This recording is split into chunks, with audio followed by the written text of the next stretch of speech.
Here inside the step is our main control panel. Let's have a look at all the buttons on there and what they do.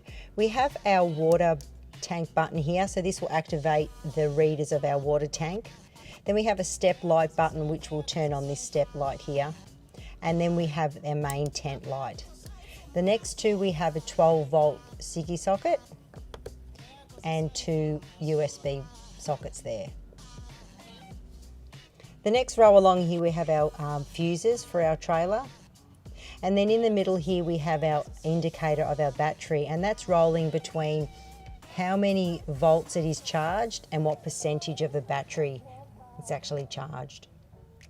With your tanks, if you only have one tank in your trailer, you will have only one indicator here. If you have two tanks, you will have two indicators here.